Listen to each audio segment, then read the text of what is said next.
A lone wolf father saves the Alpha King's disabled daughter. The queen collapses in tears. The winter wind cut through the dense forest of northern Maine like a blade, sending frozen needles of air through every gap in clothing and every crack in shelter. Marcus Thorne pulled his worn leather jacket tighter around his shoulders as he navigated the narrow hunting trail, his boots crunching through the fresh snowfall that had blanketed the woods overnight. At 42, his face bore the lines of a man who had lived harder than most, deep grooves etched around his eyes and mouth from years of solitude and survival. His dark hair, streaked with premature gray, fell just past his collar, and his beard had grown thick and unkempt over the months since he'd last bothered with a razor. He lived alone in a small cabin 3 miles from the nearest town, a deliberate choice he'd made 5 years ago after his wife Sarah had died in a car accident.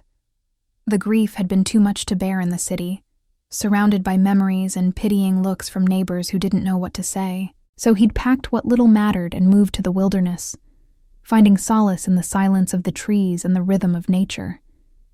His 10-year-old daughter, Emma, was his entire world now, and he'd built their life around simplicity and safety, far from the chaos that had taken Sarah from them. If you're watching this story unfold, drop a comment below and let me know where you're watching from. Don't forget to subscribe so you don't miss what happens next. Marcus checked his watch. It was nearly 3 in the afternoon, and he needed to get back before dark. Emma would be finishing her homeschool lessons by now, probably curled up with one of her books by the fireplace. He smiled at the thought, then froze. A sound carried through the forest, faint but unmistakable. A cry for help. His hunter's instincts kicked in immediately, and he changed direction, moving quickly but carefully through the undergrowth toward the source of the sound. The cry came again, weaker this time, and Marcus broke into a run. He burst through a thicket of pine trees and found himself at the edge of a steep ravine. Below, partially hidden by fallen branches and snow, he could see a figure lying motionless. Without hesitation, he began his descent, gripping exposed roots and rocks to control his slide down the icy slope. When he reached the bottom, his breath caught in his throat. It was a young woman, maybe 18 or 19, dressed in expensive outdoor gear that seemed completely inadequate for the harsh Maine winter. Her blonde hair was matted with blood from a gash on her forehead, and her left leg was twisted at an unnatural angle. But what struck Marcus most was the wheelchair lying upended several feet away, its wheels still slowly spinning in the cold air. She must have been hiking with assistants, maybe with guides who had somehow lost track of her. "Hey, can you hear me?" Marcus knelt beside her, quickly assessing her injuries. Her breathing was shallow, her lips tinged blue from the cold. He shrugged off his jacket and laid it over her, then carefully checked her pulse. It was weak, but steady. The leg was definitely broken, possibly in multiple places, and she was showing signs of hypothermia. He needed to get her warm and get help, fast. The young woman's eyes fluttered open, unfocused and filled with pain. "Please," she whispered. "Don't leave me." "I'm not going anywhere," Marcus assured her, his voice steady and calm despite the urgency of the situation. "My name is Marcus. What's yours?" "Victoria," she managed, her teeth chattering. "Victoria Blackwood, my father. He's looking for me." The name Blackwood struck a chord. Marcus had heard it before, though he couldn't quite place where. It didn't matter right now. What mattered was getting this young woman to safety. He pulled out his phone, but as expected, there was no signal this deep in the forest. He'd have to carry her out himself. "Victoria, I need to move you. It's going to hurt, but we don't have a choice. Can you trust me?" She nodded weakly, and Marcus carefully positioned himself to lift her. He was strong from years of manual labor and outdoor living, but carrying an injured person up a ravine in winter conditions was going to test every ounce of his strength. He slipped his arms beneath her, one under her shoulders and one under her knees, mindful of her broken leg. Victoria cried out in pain as he lifted her, but she bit down on her lip and didn't protest. The climb back up was brutal.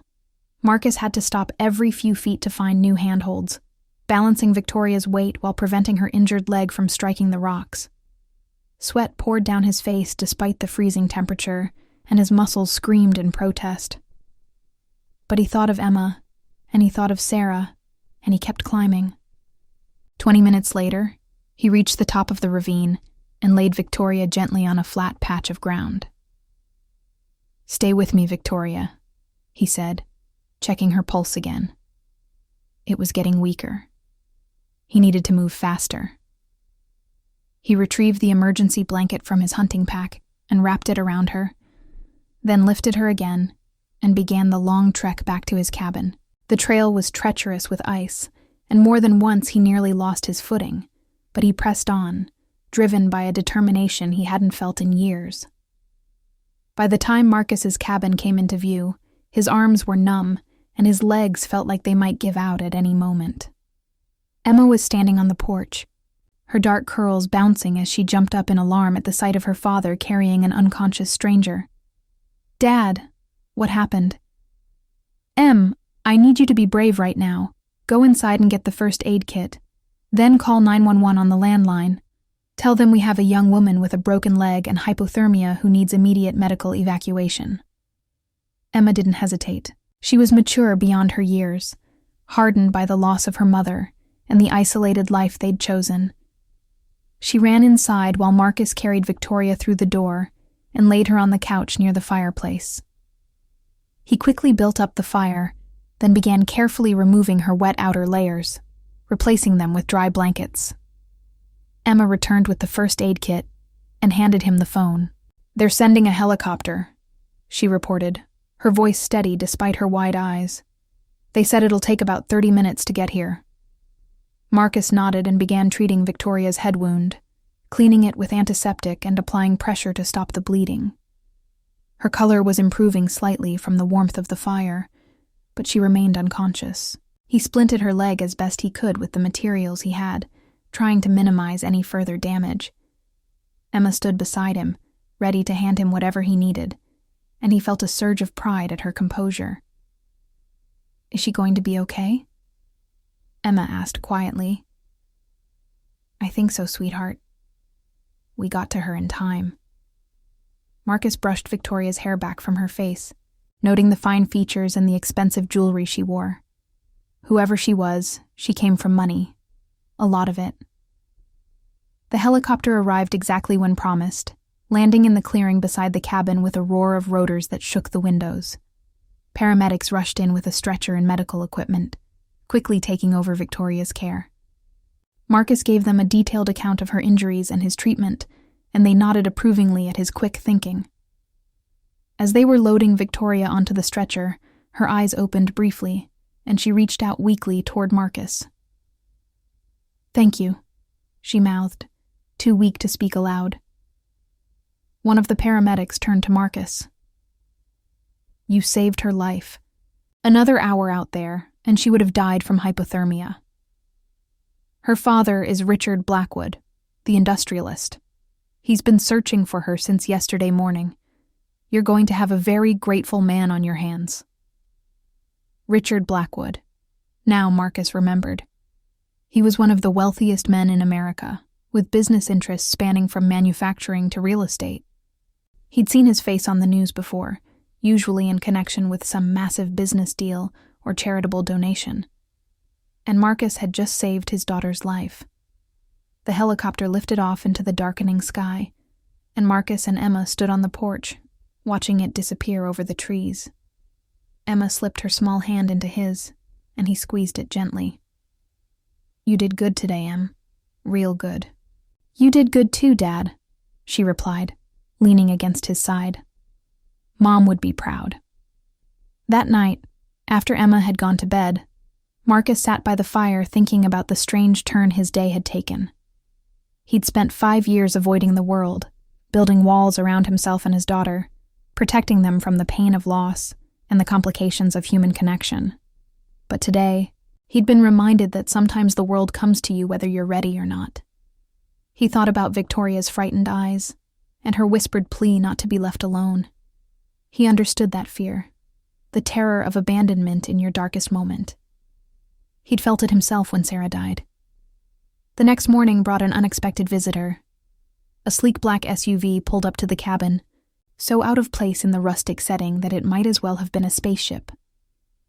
A man in an expensive suit stepped out, tall and imposing with silver hair and the commanding presence of someone used to being in charge. Behind him came a woman, equally well-dressed, her face drawn with worry and exhaustion. Marcus opened the door before they could knock, Emma peering curiously around his legs. "Mr. Thorne?" The man's voice was deep and controlled, but Marcus could hear the emotion underneath. "I'm Richard Blackwood. This is my wife, Catherine. You saved our daughter's life yesterday." Catherine didn't wait for pleasantries. She stepped forward and took Marcus's hands in hers, tears streaming down her face. "Thank you. Thank you so much. Victoria is our only child. If you hadn't found her..." Her voice broke, and Richard put a supportive arm around her shoulders. "Please come in," Marcus said, feeling awkward in the presence of such raw emotion and obvious wealth. He ushered them inside, and Emma quickly set about making coffee, another sign of her maturity that both impressed and saddened Marcus. She should be more carefree, but life had forced her to grow up too fast. They sat around the worn wooden table in Marcus's kitchen, an odd tableau of two worlds colliding. Richard explained that Victoria had been on a supervised hiking trip with trained guides when she'd insisted on going ahead to take photographs of a particular view she'd researched. She'd been born with a degenerative muscle condition that had left her unable to walk, and she'd spent her whole life fighting against the limitations it imposed. She was fiercely independent, sometimes recklessly so, and she'd managed to separate from her guides in her determination to reach a specific overlook. Her specialized wheelchair had hit a patch of ice, and she'd tumbled into the ravine. "She's always been a fighter," Catherine said, her voice thick with emotion. "From the moment she was born, doctors told us what she couldn't do, and she spent her entire life proving them wrong. But this time, her determination nearly cost her everything." She reached across the table and gripped Marcus's hand. "You gave us back our daughter. There aren't words for what that means." Richard cleared his throat. "Mr. Thorne, I'd like to do something for you. I know money can't repay what you did, but I want to help you in some way. Anything you need, name it." Marcus shook his head. "I don't want anything. I did what anyone would do." "But not everyone would have been capable of doing it," Richard insisted. "You carried my daughter up a ravine in winter conditions with a broken leg and hypothermia. The paramedics told me most people would have panicked or made mistakes that could have killed her. Your wilderness experience and quick thinking saved her life." Emma, who had been quiet until now, spoke up. "Dad doesn't like to talk about it, but he used to be a paramedic before Mom died. He saved lots of people." Marcus shot her a look, but the damage was done. Richard and Catherine both leaned forward with interest. "Is that true?" Catherine asked. "It was a long time ago," Marcus said gruffly. "Different life." "But the skills remained," Richard observed, "along with the instinct to help someone in need, even at great personal risk." He pulled a business card from his pocket and slid it across the table. "I respect that you don't want payment, but if you ever need anything at all, you call me, and I mean that sincerely." Catherine added, "Victoria wants to meet you properly when she's recovered. She's already asking about the mountain man who carried her to safety. Would you be willing to visit her at the hospital?" Marcus hesitated. He didn't like hospitals, hadn't set foot in one since Sarah's death. But something in Catherine's pleading eyes made him nod. "Okay, when she's feeling up to it." The Blackwoods stayed for another hour, sharing coffee and stories about Victoria's life, her accomplishments despite her disability, her stubbornness, and her brilliance. Marcus found himself warming to them despite his habitual reserve. They weren't what he'd expected from wealthy industrialists. They were parents, terrified of losing their child, grateful beyond measure for a stranger's intervention. When they finally left, Catherine hugged him tightly, and Richard shook his hand with genuine warmth. That evening, as Marcus tucked Emma into bed, she looked up at him with serious eyes. "Dad, do you think we could visit Victoria?" She sounded really interesting. "We'll see, Em. Let her recover first." "I think it would be good for you," Emma said with a wisdom that sometimes startled him. "To have friends again. You've been alone too long." Marcus kissed her forehead, unable to find words to respond. She was right, of course. He had been alone too long, had built his isolation like a fortress around his grief. But maybe, just maybe, it was time to let someone in. 3 days later, Marcus found himself walking through the gleaming corridors of Maine Medical Center in Portland, Emma's hand in his. He'd dressed as nicely as he could, though his best clothes were worn and outdated compared to the stylish people hurrying through the hospital.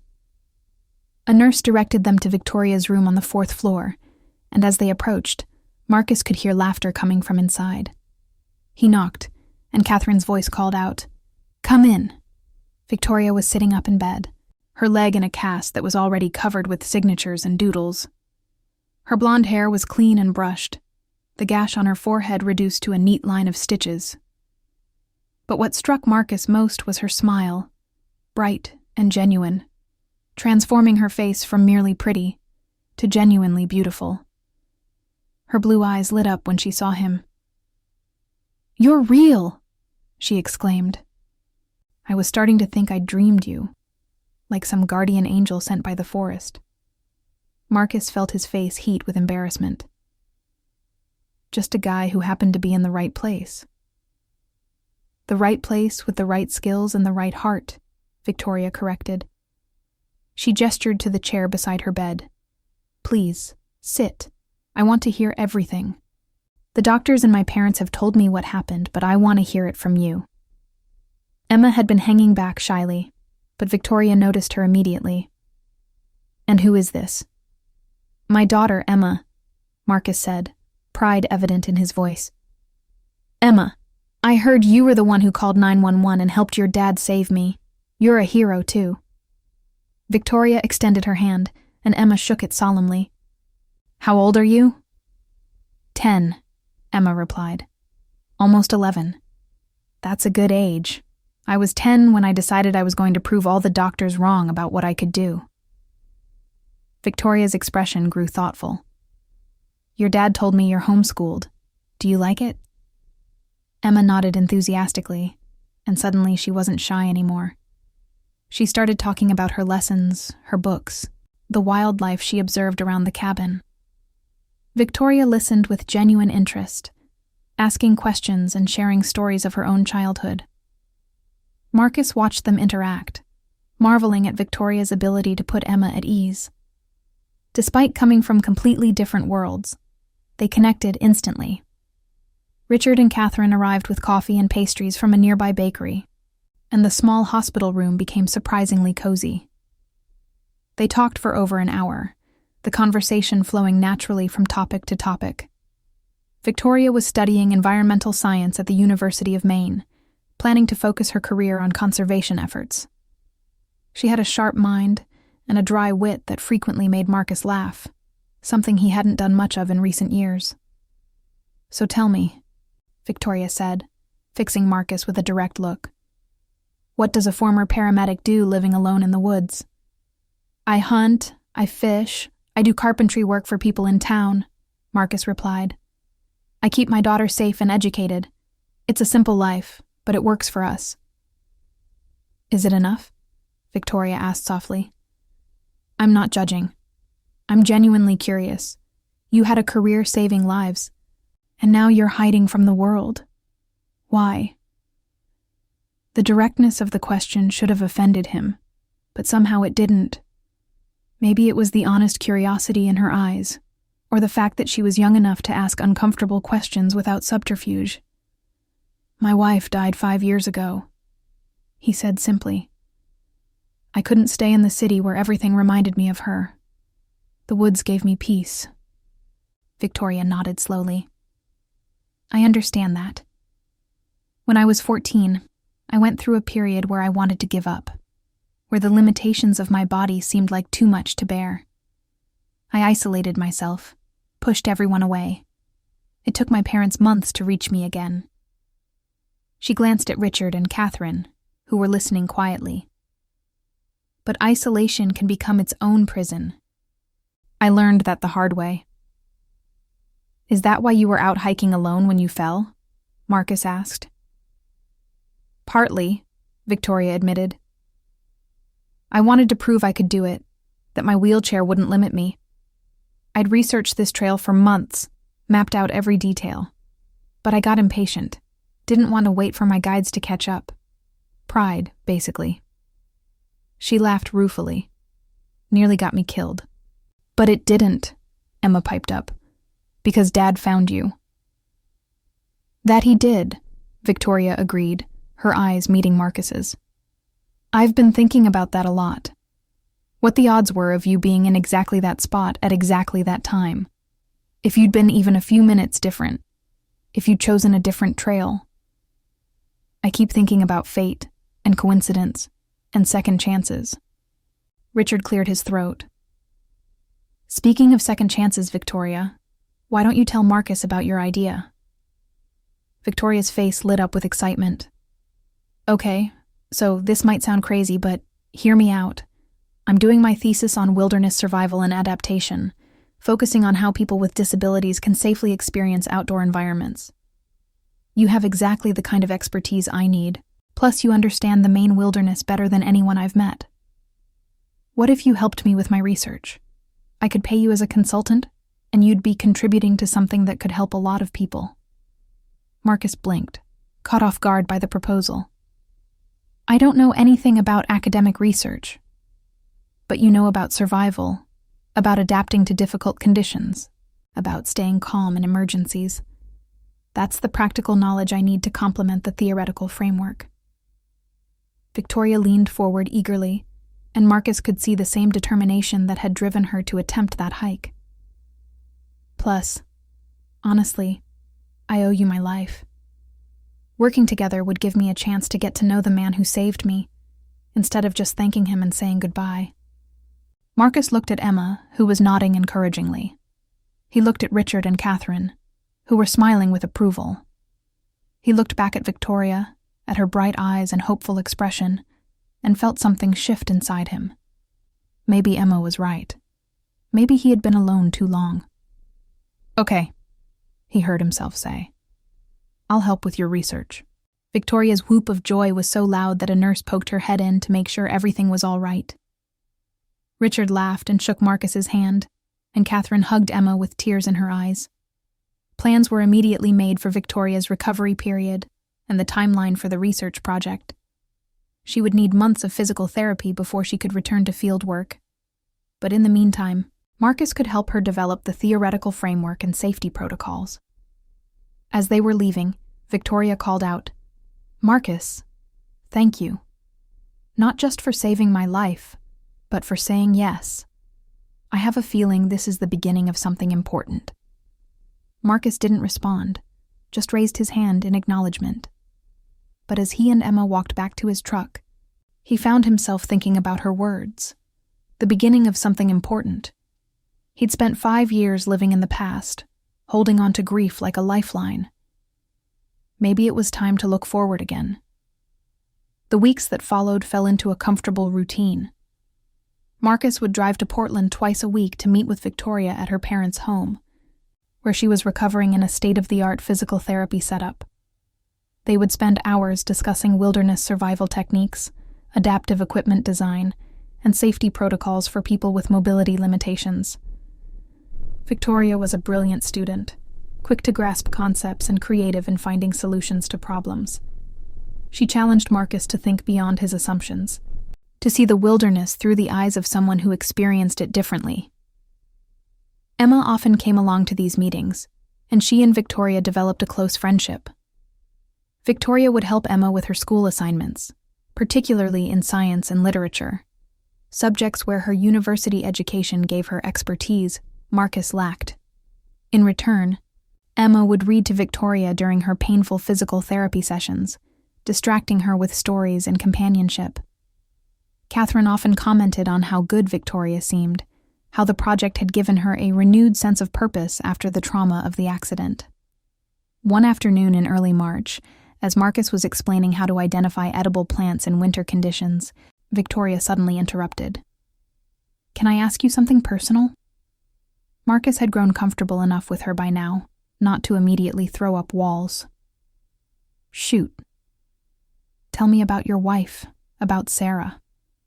The name hung in the air between them. Marcus was quiet for a long moment, and Victoria quickly added, "You don't have to if you don't want to. I see how you are with Emma, how much love you have in you, and I wondered about the woman who was lucky enough to be loved by you." Marcus found himself talking, words flowing more easily than they had in 5 years. He told Victoria about meeting Sarah in the emergency room where they both worked, how she'd been a nurse with a wicked sense of humor and a gift for comforting frightened patients. He told her about their courtship, their wedding in a small church in Sarah's hometown, the joy of Emma's birth. And he told her about the car accident, the random tragedy of a drunk driver running a red light, the moment when his entire world had shattered. "I couldn't save her," he said quietly. "I was a paramedic, trained to save lives, and I couldn't save the person who mattered most. The guilt of that, the anger, it was too much. So I ran." Victoria reached across the table and took his hand. "You didn't run. You retreated to heal. There's a difference." "Is there? I abandoned my career, isolated my daughter, built walls so high I forgot what it was like to care about anyone outside our little bubble." "But you saved me," Victoria pointed out. "You could have walked past that ravine. You could have told yourself it wasn't your problem. But you didn't. The person you were, the paramedic who saves lives, he's still in there. He never left." Marcus looked at their joined hands, at this young woman who saw him more clearly than he'd been willing to see himself. "How did you get so wise at 19? Spending most of my life in hospitals and therapy sessions. Gives you a lot of time to think." Victoria squeezed his hand gently before releasing it. "Also, my parents hired excellent therapists who taught me that trauma doesn't have to define you. You can honor what you've lost without letting it destroy what you still have." That conversation marked a turning point. Marcus began opening up more, not just to Victoria but to Emma as well. He started talking about Sarah again, sharing memories instead of burying them. He accepted Richard's invitation to dinner at their Portland estate, a sprawling property that intimidated him at first, but quickly became comfortable as he realized the Blackwoods were genuinely kind people who wore their wealth lightly. He even started reconnecting with a few old colleagues from his paramedic days, tentatively rebuilding bridges he'd burned in his grief. By late April, Victoria had recovered enough to attempt short outdoor excursions in her specialized all-terrain wheelchair. The first field test of their research took place in a state park with moderate trails, Victoria navigating carefully while Marcus and Richard followed close behind. Catherine and Emma waited at the picnic area with the elaborate lunch spread. The trial was a success, Victoria maneuvering her wheelchair over terrain that would have been impossible for a standard model, her face glowing with triumph. "We did it!" she exclaimed when they returned to the picnic area. "Marcus, your insights about trail selection and emergency protocols made all the difference. This is going to work." They celebrated with champagne for the adults and sparkling cider for Emma and Victoria, toasting to the success of their first field test. As the sun set over the park, painting the sky in shades of orange and pink, Marcus found himself thinking that this felt like family, not replacing what he'd lost with Sarah, but building something new, something unexpected and precious. That night, as he was tucking Emma into bed at the hotel where they were staying, she surprised him with a question. "Dad, do you like Victoria?" "Of course I like her. She's a good person and a hard worker." "No, I mean like her. The way you liked Mom." Marcus sat down on the edge of the bed, considering his response carefully. Emma deserved honesty. Victoria is special, he admitted. She's smart and brave, and she makes me remember who I used to be in a good way. But she's also 19 years old, Em. She's got her whole life ahead of her. It wouldn't be fair to her. That's dumb, Emma said bluntly. Mom was 10 years younger than you, and you guys were perfect together. Age doesn't matter when you really care about someone. She looked at him with serious eyes. Victoria cares about you, Dad. Like, really cares. And I think you care about her too. You should tell her before she thinks you're not interested. When did you get so smart about relationships? Marcus asked, ruffling her hair. I pay attention, Emma replied. And I want you to be happy. Mom would want that too. Marcus kissed her forehead and turned out the light, but he couldn't stop thinking about Emma's words. Victoria was more than just a research partner or a friend. She'd become essential to his life in a way he hadn't anticipated. He looked forward to their meetings with an eagerness that went beyond professional interest. He found himself thinking about her at odd moments, wondering what she would say about something he'd seen or done. And yes, he cared about her. Deeply. But the age difference bothered him. He was 42. She was 19. He had a 10-year-old daughter and a cabin in the woods. She had a degree to finish and a bright future ahead of her in whatever field she chose. What could he possibly offer her that would be worth limiting her options? The answer came unexpectedly a week later. Marcus had driven to Portland alone, Emma staying behind to attend a birthday party for one of the few friends she'd made in town. Victoria was alone in the library of the Blackwood estate, surrounded by books and research papers, when Marcus arrived. She looked tired, he noticed, with dark circles under her eyes. Rough night? He asked, settling into his usual chair across from her. Rough week, Victoria corrected. I had my post-accident evaluation with my doctors. They're saying the injuries from the fall have accelerated the progression of my condition.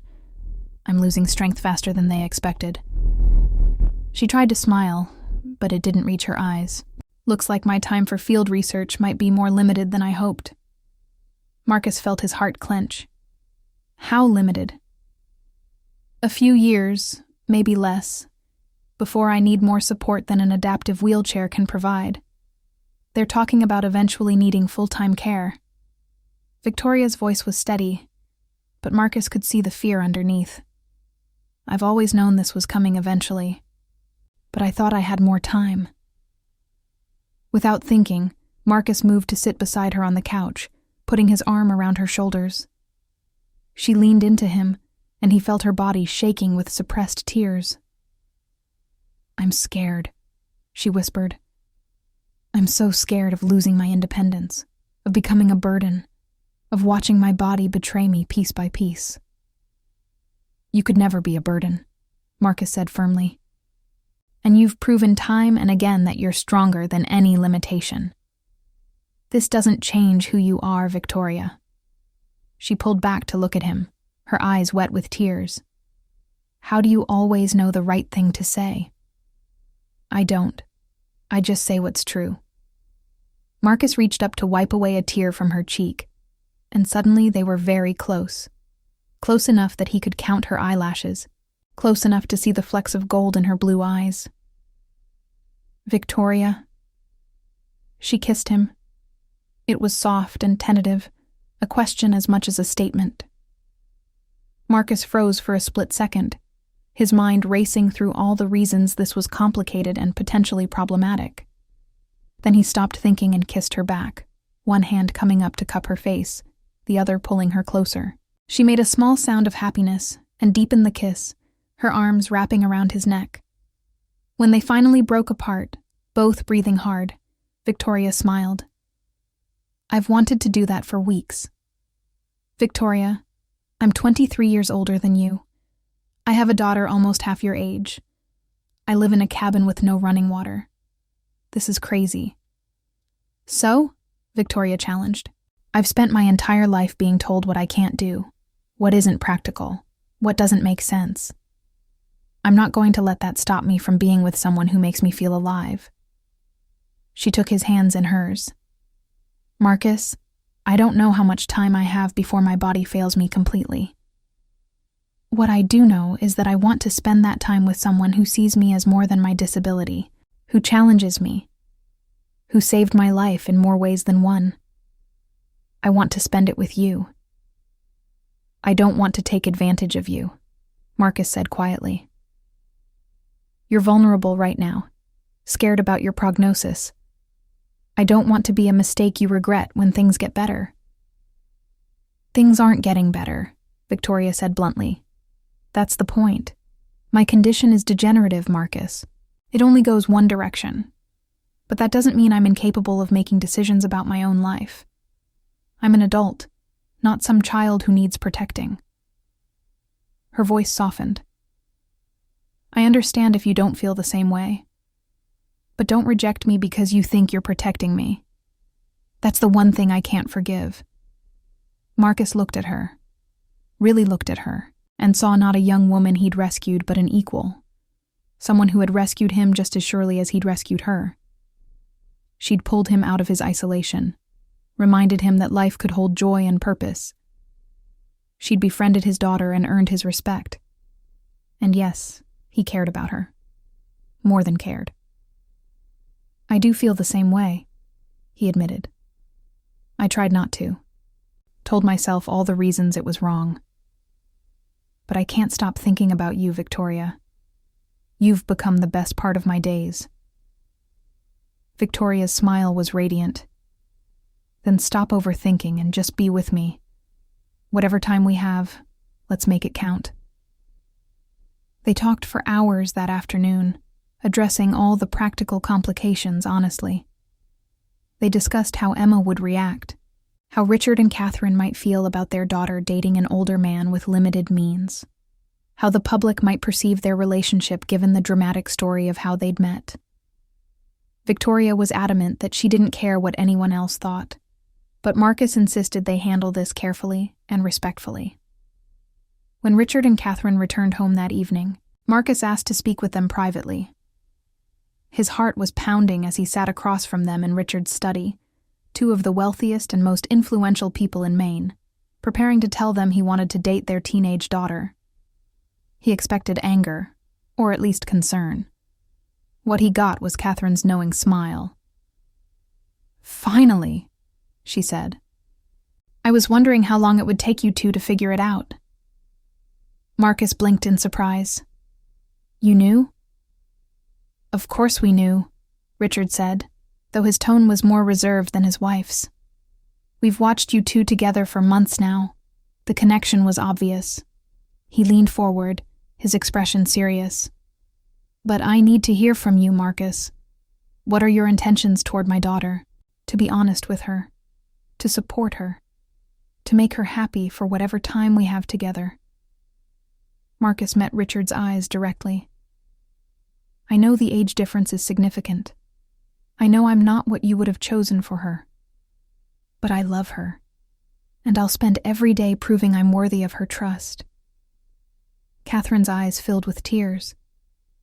That's all any parent can ask for. Victoria has had so few chances for normalcy in her life. She deserves to be loved, to be happy, to make her own choices. If you can give her that, you have our blessing.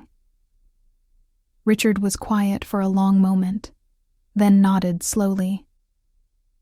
"Victoria is stubborn and brilliant and braver than anyone I've ever known. She's also facing a future that terrifies me as her father.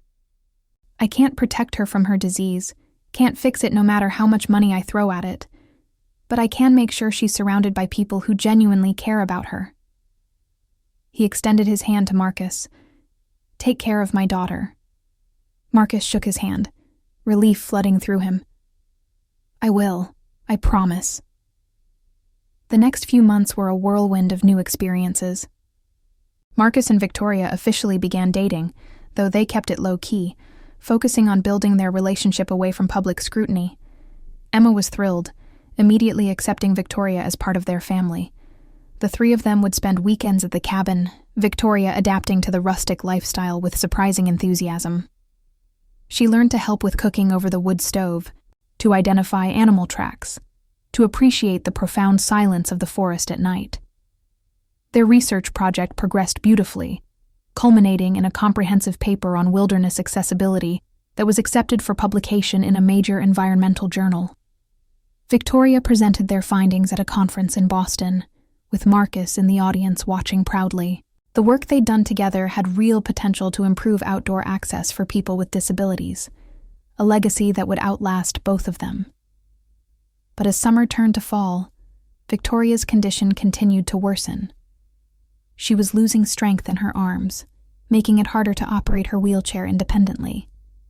She tired more easily, needed more frequent rest periods. The doctors adjusted her medications, but everyone knew they were treating symptoms, not causes. There was no cure for her condition, only the gradual certainty of decline. One October evening, as they sat on the porch of Marcus's cabin watching the sunset, Victoria said quietly, "I want to marry you." Marcus turned to her in surprise. They'd discussed the future in abstract terms, but marriage had seemed like a distant possibility, something to consider down the road. "Victoria, I know it's fast. I know people will think it's crazy. But I don't want to wait, Marcus. I want to be your wife while I still can. While I can still walk down an aisle with assistance. While I can still say the vows without struggling to breathe." She took his hand. "I want Emma to be my stepdaughter officially. I want to face whatever comes next, knowing I'm part of your family completely." Marcus felt tears pricking his eyes. "Are you sure? Marriage is a big commitment, especially given what we know is coming." "Especially because of what's coming," Victoria corrected. "I'm going to need more care as time goes on. I want to know you're with me because you choose to be, not because you feel obligated. Marriage makes it real, makes it a partnership we've both committed to freely." "Then yes," Marcus said, pulling her close. "Yes, I'll marry you. Tomorrow if you want." Victoria laughed. "Let's give it at least a few weeks. I want to plan something small but meaningful." She looked out at the forest, at the trees burning with autumn color. "Maybe we could do it here, at the cabin. Just family and a few close friends." They were married 6 weeks later in a simple ceremony on Marcus's property. Emma served as Victoria's junior bridesmaid, bursting with pride in her new dress. Richard walked Victoria down the makeshift aisle, tears streaming down his face, while Catherine openly wept in the front row. Marcus's former colleagues from his paramedic days attended, along with some of Victoria's friends from university. A local minister performed the ceremony, speaking about love, commitment, and the courage to build a life together, despite knowing it would be brief. When Marcus lifted Victoria's veil to kiss her, sealing their vows, he felt something settle into place in his chest. This was right. It was complicated and unconventional and heartbreaking in its impermanence. But it was absolutely right. Victoria was his wife, and he would cherish every moment they had together. The months that followed their wedding were bittersweet. Victoria's condition continued to deteriorate, each week bringing new losses of function. She could no longer operate her wheelchair independently and needed help with many daily tasks, but she remained determinedly positive, focusing on what she could still do rather than what she'd lost. She worked on adapting her research for publication as a book, dictating notes when her hands became too weak to type. She video called with Emma daily when Marcus and Victoria were at the Portland house, helping with homework and staying connected. By February, Victoria needed full-time nursing care. Richard and Catherine had converted one of their estate's guest houses into a state-of-the-art medical facility, but Victoria insisted on spending as much time as possible at the cabin with Marcus and Emma. They would bundle her in blankets and take her outside in her wheelchair to watch the snow fall, to listen to the wind in the pines, to feel the wild world she'd always loved. Marcus would carry her inside when she got tired, laying her gently on the couch by the fire, and she would smile up at him with such love that his heart ached. "No regrets?" he asked her one evening as they sat together. her head on his shoulder, Emma reading aloud from a book in the corner. "Not a single one," Victoria said firmly, though her voice was weaker now, her breathing more labored.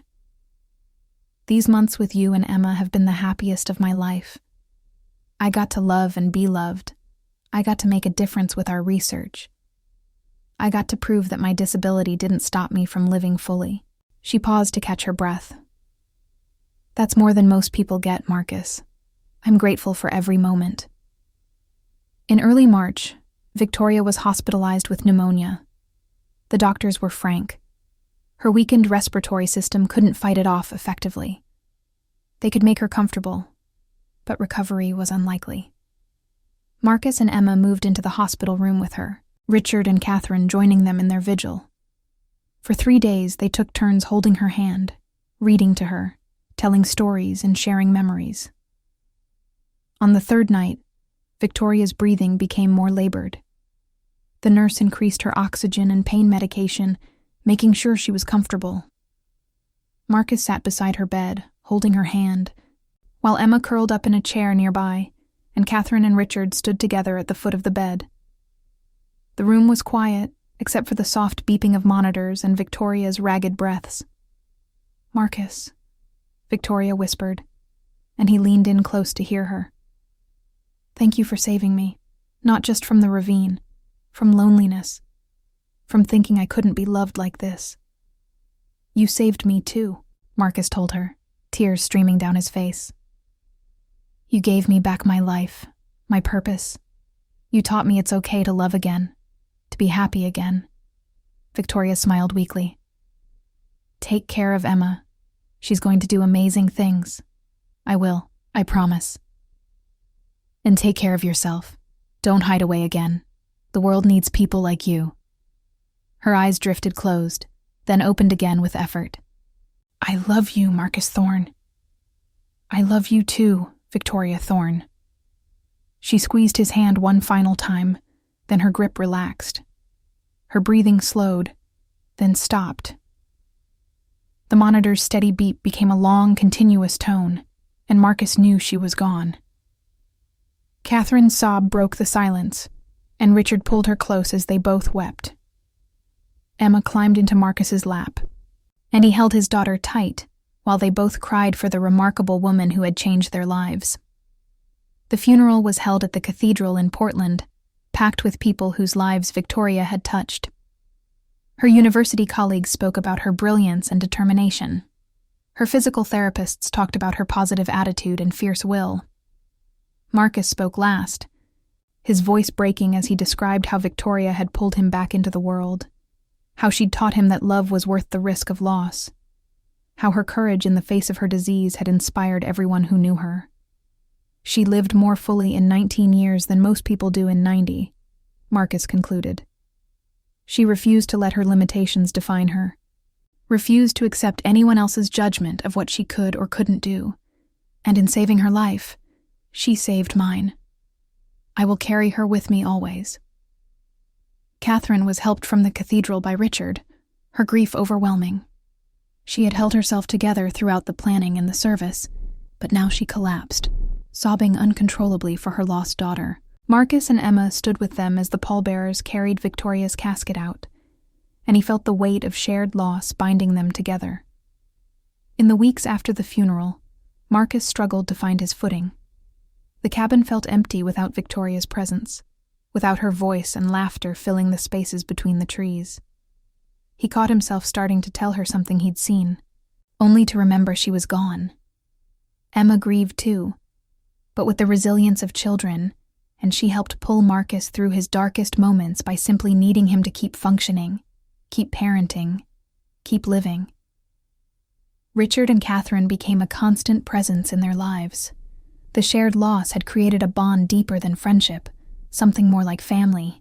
They would visit the cabin regularly, bringing food and company, just being present in their mutual grief. Catherine particularly grew close to Emma, seeing in her a connection to Victoria, a way to still be a mother, even though her daughter was gone. One April afternoon, nearly a year after Victoria's death, Catherine came to visit alone. She and Marcus sat on the porch with coffee, watching Emma play with a new puppy they'd adopted. The spring air was warm, carrying the scent of pine and thawing earth.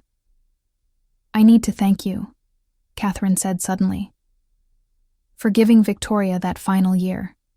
The doctors had told us she might have 2 or 3 more years, but it would be years of decline and loss and fear. Instead, because of you, her last year was full of love and purpose and joy.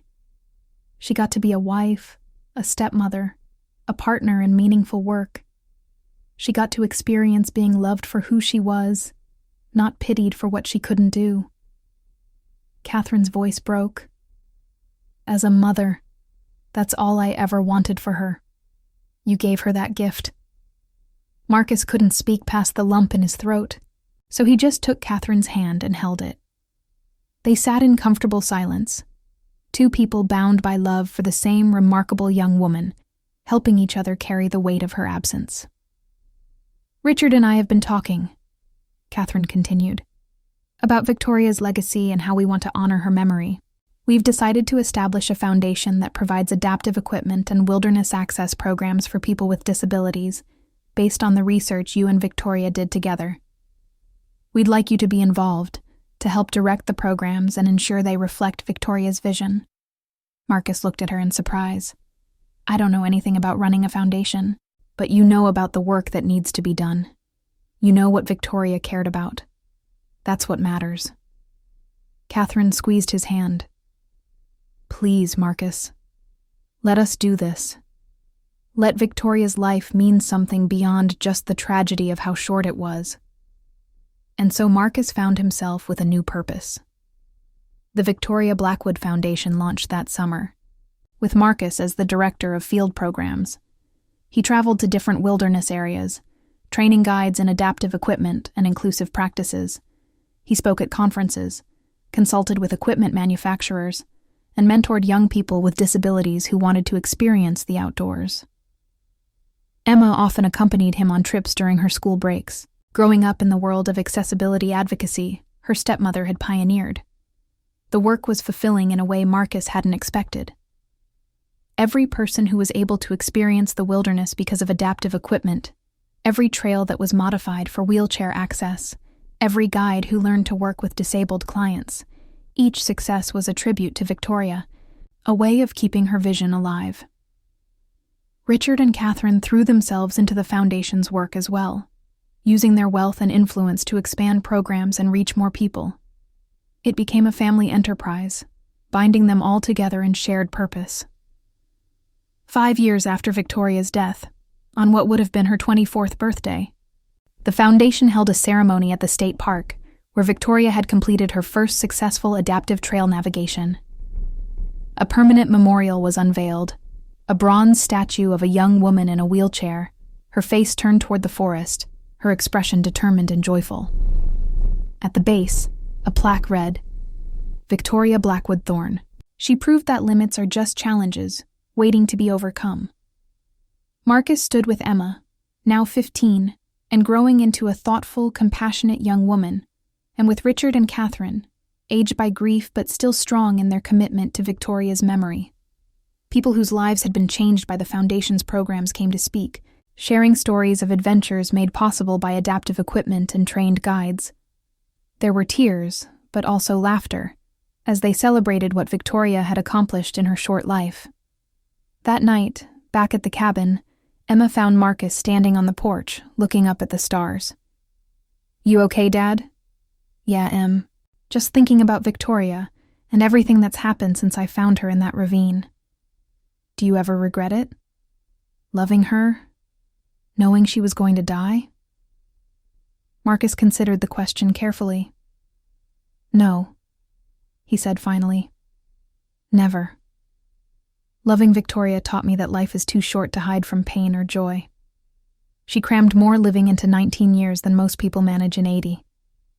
Being part of that, even for just 1 year, was a gift." Emma leaned against his side. "She'd be proud of what you've built with the Foundation, what we've all built." "I hope so." Marcus put his arm around his daughter. You know what I think she'd be most proud of? That we didn't give up. That we took our grief and turned it into something good. That's what she would have done. They stood together in the comfortable silence that had always characterized their relationship, father and daughter, survivors of loss, builders of new purpose. The forest whispered around them, and Marcus thought he could almost hear Victoria's voice in the wind, laughing and urging them forward into whatever came next. The cabin was no longer a refuge from the world, but a home base for engagement with it. Marcus still hunted and fished and did carpentry, but now he also traveled and taught and advocated. Emma was thriving, planning to study environmental science like Victoria had, dreaming of continuing the work they'd started. Richard and Catherine remained close, as much family now as they'd ever been to their own daughter. The foundation grew every year, touching more lives, opening more trails, proving that accessibility wasn't about lowering standards, but about expanding possibilities. On quiet evenings, Marcus would sometimes take out the box of Victoria's belongings he'd kept. Her wedding ring, photos from their too brief time together, a journal where she'd written about their adventures and her hopes for the future. He'd read her words and remember how she'd taught him to live again, to love without fear, to find purpose and service to others. She'd been his student in wilderness survival, but he'd been hers in the art of truly living. The story of the lone wolf father who saved the Alpha King's disabled daughter had become something of a legend in Maine, passed from person to person, often embellished and dramatized. But the truth was simpler and more profound. A grieving man found a dying girl, and in saving each other, they discovered that love doesn't calculate odds or measure time. It simply is, fierce and certain, transforming everything it touches. Marcus carried that truth with him as he continued Victoria's work, as he raised Emma, as he built a life that honored both the woman he'd lost and the woman who'd taught him to find himself again. The wolves in the forest still howled sometimes at night, their lonely songs echoing through the trees. But Marcus didn't feel lonely anymore.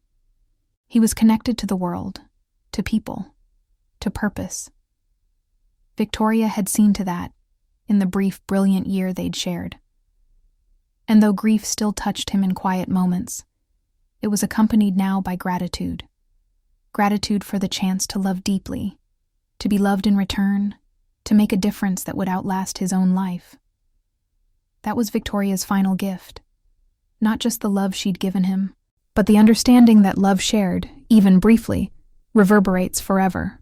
7 years later, the autumn sun filtered through the towering pines surrounding Marcus Thorne's property, casting long shadows across the expanded cabin that had become both home and headquarters for the Northern Division of the Victoria Blackwood Foundation.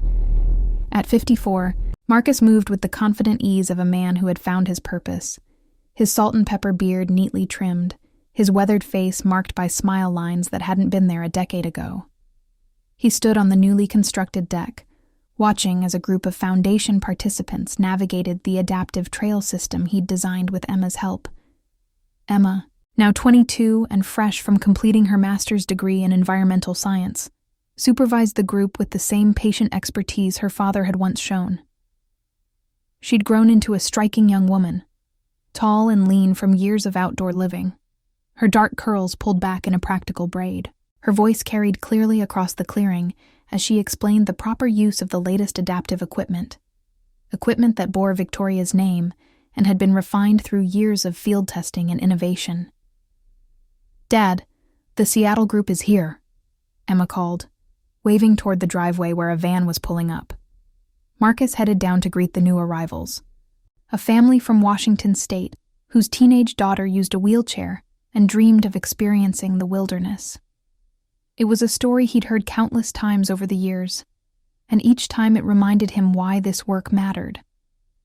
The mother's eyes were anxious, the father's skeptical, but the girl herself radiated determination that made Marcus think instantly of Victoria. "Welcome to Maine," Marcus said, extending his hand. "I'm Marcus Thorne. This is the Victoria Blackwood Memorial Training Center, and we're going to show your daughter that wilderness access isn't just possible, it's incredible." Over the next hour, Marcus gave the family a tour of the facilities that had grown far beyond his original cabin. The property now included multiple adaptive trail systems, a teaching center with state-of-the-art equipment, accessible lodging for participants, and a small museum dedicated to Victoria's life and work. Photographs lined the walls. Victoria navigating her first successful trail. Victoria and Marcus on their wedding day. Victoria presenting their research at conferences. Each image told part of the story that had inspired thousands of people with disabilities to pursue outdoor adventures they'd thought impossible. The Seattle girl, Megan, wheeled herself eagerly through the museum, stopping at each display with wide eyes.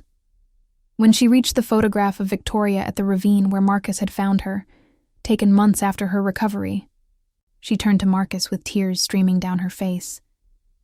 "She's why I'm here. I read about her story online, about how she refused to let her wheelchair stop her from experiencing the wilderness. She made me believe I could do it too." Marcus felt the familiar tightness in his chest that always came when he encountered someone Victoria had touched, even in death. She'd be incredibly proud to know that. That's exactly what she wanted, for people to see past limitations to possibilities. That evening, after the Seattle family had settled into their cabin and Emma had finished her training session, Marcus and his daughter sat together on the deck with mugs of coffee, watching the stars emerge in the darkening sky. This had become their ritual over the years, this quiet time to decompress and connect after busy days of training and advocacy work. "Catherine called this afternoon," Emma said. "She and Richard want to come up this weekend. They're bringing someone they want you to meet." Marcus raised an eyebrow. "Someone?" Emma grinned. Catherine was being mysterious. "But I got the impression it's a woman. They've been trying to set you up for the past 2 years, Dad. I think they're getting more aggressive about it." Marcus sighed. Richard and Catherine had indeed been dropping hints with increasing frequency that it was time for him to consider dating again. 7 years was long enough to mourn, they'd said. Victoria would want him to be happy, to find companionship again. Marcus knew they were right. He'd even gone on a few awkward dates arranged by well-meaning friends. But nothing had clicked. No one had made him feel the spark of connection he'd experienced with Victoria. "I'm not interested in being set up," Marcus said firmly. "I'm perfectly content with my life as it is." "Are you, though?" Emma challenged gently. "You've built something amazing here, Dad. The foundation is thriving. You've helped hundreds of people. You're making a real difference in the world. But you're still alone. You come home every night to an empty house while I'm away at school most of the year. Don't you want someone to share this with?" Marcus looked at his daughter, marveling at her wisdom and maturity. "When did you get so grown up?" "I learned from the best," Emma replied, reaching over to squeeze his hand. "Victoria taught me that life is too short to play it safe. You taught me that love is worth the risk of loss. Maybe it's time you took your own advice." Before Marcus could respond, his phone buzzed with an incoming call. He glanced at the screen and saw an unfamiliar number with a local area code. He almost let it go to voicemail, but something made him answer. "Hello? Mr. Thorne? This is dispatch with the Maine Forest Service. We have a situation and need your expertise. A woman with mobility issues has gone missing in the Baxter State Park area. Her adaptive equipment was found abandoned on a trail, but there's no sign of her. Given your experience with accessibility and wilderness survival, the search coordinator requested we contact you." Marcus was on his feet instantly, his years of emergency response training kicking in. "When did she go missing?" "Last reported contact was around noon today. She was hiking with a group but apparently separated to photograph wildlife. When they realized she was gone, they found her wheelchair, but no other trace." Marcus checked his watch. Nearly 7 hours. Not good, especially with temperatures dropping rapidly after sunset. "I'll be there in 40 minutes. Send me the coordinates and brief me on any medical conditions I should know about." He ended the call and turned to Emma. who was already grabbing emergency packs from the storage shed. They'd done this before, numerous times over the years, providing expertise for search and rescue operations involving people with disabilities. It was another way the Foundation served the community, another extension of Victoria's legacy. The drive to Baxter State Park was tense and focused. Emma rode with him, coordinating with the search teams via radio, gathering information about the missing woman. Her name was Sarah Chen, 36 years old, a photographer from Boston who used forearm crutches due to cerebral palsy. She was experienced with outdoor activities but relatively new to Maine's wilderness. She'd been participating in a photography workshop when she'd wandered off trail. When they arrived at the search coordination point, Marcus was greeted by James Morrison, the lead search coordinator and an old friend from his paramedic days. "Marcus, thank God. We've got teams covering the main trail systems, but I'm worried she might have fallen or gotten disoriented. Her mobility aids being abandoned is concerning. Either she fell and couldn't get back to them, or she deliberately left them for some reason." Marcus studied the topographical map spread across the hood of Morrison's truck, his mind automatically calculating probable scenarios. If she was chasing wildlife for photographs, she might have moved off trail into rougher terrain. With forearm crutches, she'd be limited in how far she could go, but she could still cover significant ground. "What's the weather forecast?" "Temperature dropping to low 30s tonight. Possible rain moving in around midnight." "Not good. A person with limited mobility in cold, wet conditions could develop hypothermia quickly." Marcus marked several areas on the map based on sight lines from where the crutches were found, places where wildlife might be visible, locations where someone could potentially fall or become trapped. "I'll take the northeast quadrant. Emma, you coordinate with the other teams from here." Emma started to protest. She always wanted to be in the field. But Marcus shook his head. "I need your mind on strategy, not terrain. Trust me." He set off into the darkening forest with a small team of 2 rangers, moving quickly but carefully along the marked trail, before branching off into the underbrush. Marcus had spent enough time in these woods to navigate by instinct, reading the subtle signs of passage that most people would miss. A broken branch here, disturbed leaves there, the faint impression of something being dragged through the dirt. They searched for over an hour, methodically covering the quadrant Marcus had identified.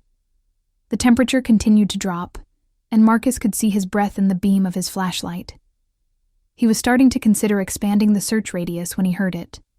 A faint sound, almost like crying, coming from somewhere below and to his left. "Hold position," he told the rangers, then moved carefully toward the edge of what turned out to be a steep embankment. His flashlight beam swept down and caught a flash of bright fabric.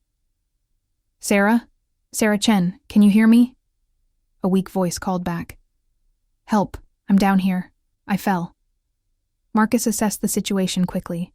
The embankment was rocky and steep, dropping about 20 feet to a small ledge where Sarah was lying. It was eerily similar to the ravine where he'd found Victoria 7 years ago, and for a moment the past and present blurred together. He shook off the memory and focused on the immediate problem. "Sarah, my name is Marcus Thorne. I'm with Search and Rescue. Are you injured?" "My ankle. I think it's broken. And my shoulder. I can't climb back up." "Don't try. I'm coming down to you." Marcus radioed their position to Morrison, requesting additional personnel and medical equipment, then secured a rope to a sturdy tree. The descent was treacherous in the dark, loose rocks threatening to send him sliding, but his experience guided him safely to the ledge where Sarah lay. She was in bad shape. Her left ankle was clearly broken, already swelling grotesquely. Her shoulder was dislocated, Marcus noted from the unnatural angle. She was shivering violently from cold and shock, her lips blue, but her eyes were alert and focused on him with desperate hope. "You found me," she whispered. "I thought I was going to die here." "Not on my watch," Marcus assured her, already wrapping her in the emergency blanket from his pack. He quickly assessed her injuries, stabilizing her ankle and trying to make her as comfortable as possible without moving her shoulder. "Sarah, I need to ask you something important. Why did you leave your crutches behind?" "There was a fox," Sarah said, her teeth chattering. "A beautiful red fox just off the trail. I wanted to photograph it, so I set my crutches down to move more quietly. I thought I could manage without them for a short distance, but I lost my footing and fell down here. I tried to climb back up, but without my crutches for stability." Her voice broke. "Stupid. So stupid. Not stupid. Human," Marcus corrected gently. "You saw something beautiful and wanted to capture it. That's the whole point of being out here. We just need to make sure you can do it safely." Above them, more searchers arrived with medical equipment and a rescue basket. It took nearly an hour to safely extract Sarah from the embankment, a delicate operation that required careful coordination to avoid further injuring her. Marcus stayed with her throughout, keeping her talking, monitoring her condition, doing everything he'd been trained to do as a paramedic all those years ago. When they finally got Sarah to the waiting ambulance, the paramedics praised Marcus's quick thinking and skilled treatment. Morrison clapped him on the shoulder with genuine affection. "You haven't lost your touch, old friend. That woman is alive because of you." Marcus rode with Sarah in the ambulance to the hospital in Bangor, staying with her until her family arrived from Boston. Her parents were tearful and grateful, thanking him over and over for saving their daughter's life. Sarah herself, despite her pain and exhaustion, managed a weak smile. "I read about you," she said as they were wheeling her into surgery. "You're the guy who saved Victoria Blackwood, who married her. I'm sorry for your loss." Marcus was startled. He hadn't expected to be recognized. "Thank you. Victoria would have liked you. You've got her same determination to experience the world on your own terms." "Will you come visit me after surgery?" Sarah asked. "I'd like to hear more about her, about the foundation, about how you help people like me live the lives we want to live." Marcus found himself agreeing, exchanging contact information with Sarah's parents before finally heading back to his truck. Emma was waiting for him with hot coffee and a proud smile. Another successful rescue. Victoria would be proud, Dad. She'd probably say I'm crazy for still doing this at my age, Marcus replied, but he was smiling. The old satisfaction of a successful save was warming him from the inside, reminding him of who he'd been before grief had driven him into isolation. They drove home in comfortable silence, arriving back at the cabin after midnight. Marcus was exhausted, but knew sleep would be elusive, adrenaline still coursing through his system. He stood on the deck, looking out at the forest, thinking about Sarah Chen and the strange parallel between her rescue and Victoria's. "You sent her to me, didn't you?" he said softly to the stars, to Victoria, to the universe. Another reminder that this is what I'm supposed to be doing. Saving people, helping people, living, not just existing. The weekend arrived, bringing Richard and Catherine along with their mysterious guest. Marcus had forgotten about the setup attempt in the aftermath of Sarah's rescue, so he was caught off guard when an attractive woman in her early 40s climbed out of the Blackwoods' car. She had auburn hair, warm brown eyes, and a confident smile that suggested she was just as uncomfortable with this situation as he was. Marcus. "Emma, this is Dr. Jennifer Walsh," Catherine said with barely contained excitement. "She's a rehabilitation specialist who's been consulting with the Foundation on adaptive equipment design. She's also an avid hiker and wilderness enthusiast. We thought you two might have a lot in common." Marcus shot Catherine a look that promised a conversation later, but extended his hand politely to Jennifer. "Nice to meet you, Dr. Walsh. Though I have to apologize for my mother-in-law's less than subtle matchmaking attempt." Jennifer laughed, a genuine sound that immediately made Marcus relax slightly. "Please, call me Jen. And don't apologize. Catherine has been not so subtly suggesting this meeting for months. I finally agreed just to get her to stop sending me articles about the Foundation's work with your name prominently featured." "She's persistent," Marcus agreed. "It's one of her more annoying qualities." "I heard that," Catherine called from where she and Richard were helping Emma carry bags inside. The weekend turned out to be surprisingly pleasant. Jennifer was intelligent and funny, with a dry wit that caught Marcus off guard in the best way. She was genuinely interested in the Foundation's work, offering professional insights about rehabilitation techniques and equipment modifications that could improve their programs. She kept pace with Marcus on a tour of the trail systems, asking thoughtful questions and making practical suggestions. More importantly, she understood about Victoria. When Marcus showed her the museum and explained the Foundation's origins, Jennifer listened with compassion, but without pity. "She sounds like she was an incredible person," Jennifer said simply. "You were lucky to have her, even for such a short time." "I was," Marcus agreed, "and I still am in a way. She's present in everything we do here." "As she should be," Jennifer said. "But you know what I think she'd say if she could see you now?" "What?" "That you've honored her beautifully, and now it's time to live for yourself too. Not instead of her memory, alongside it."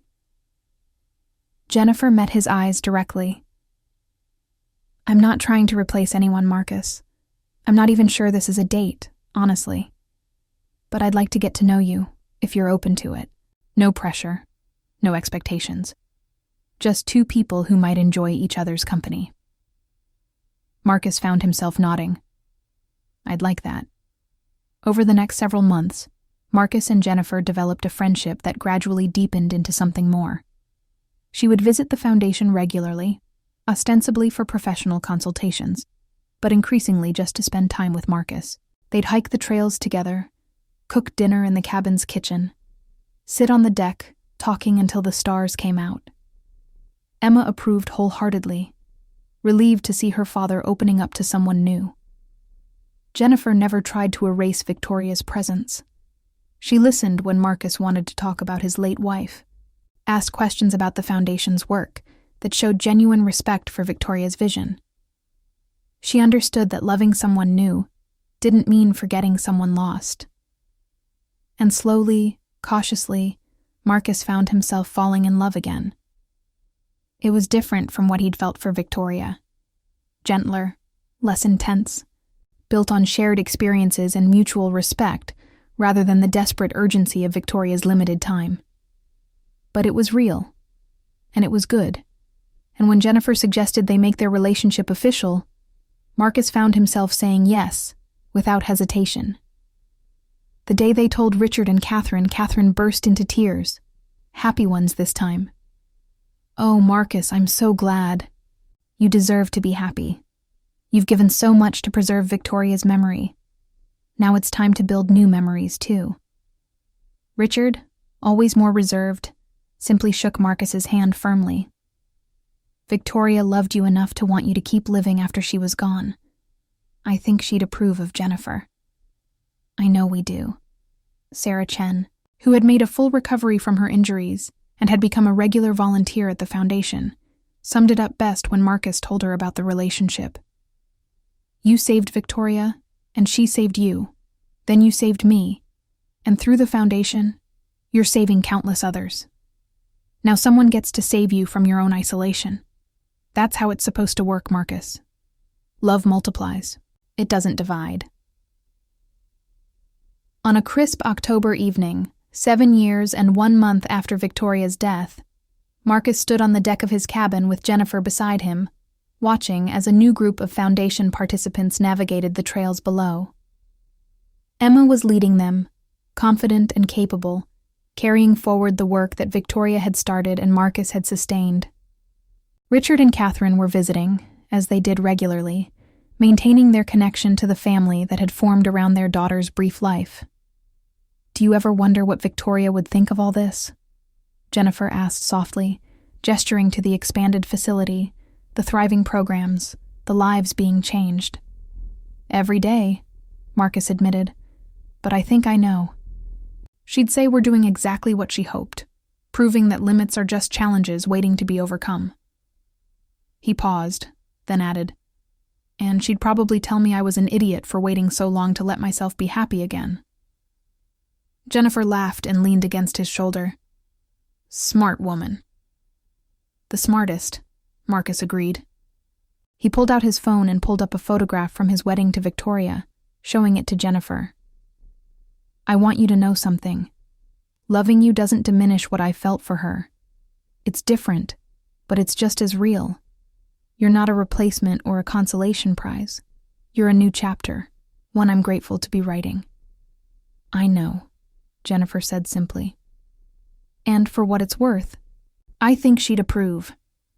Everything I've learned about Victoria tells me she wanted the people she loved to be happy, to keep living fully. You're honoring her by doing exactly that. As the sun set over the Maine wilderness, painting the sky in shades of orange and gold, Marcus reflected on the strange and wonderful journey his life had taken. From isolated grief to purposeful service, from devastating loss to unexpected love, from saving one remarkable young woman to helping thousands of others pursue their dreams. It had been messy and painful and beautiful all at once. Victoria's legacy lived on in the foundation, in the lives changed by accessible wilderness programs, in the equipment that bore her name, in the daughter who had loved her as a stepmother, but it also lived on in Marcus himself, in the lessons she'd taught him about courage and determination, and the importance of living fully in whatever time you have. He thought about that day 7 years ago, when he'd heard a cry for help in the forest, and made the choice to respond. That single decision had transformed everything, not just saving Victoria's life, but redeeming his own. It had pulled him out of isolation, given him purpose, taught him that love was worth the risk of loss, and eventually led him to new love with Jennifer. Thank you, Marcus whispered to the stars, to Victoria, to the universe that had brought them together. For everything, Emma called up from below, laughing at something one of the participants had said. Jennifer squeezed Marcus's hand. The forest whispered around them, full of life and possibility. And Marcus Thorne, once a lone wolf hiding from the world, now stood at the center of a community built on love, service, and the unshakable belief that every life had value and every person deserved the chance to experience the world fully. Victoria had saved him from his grief. Jennifer was helping him build a future.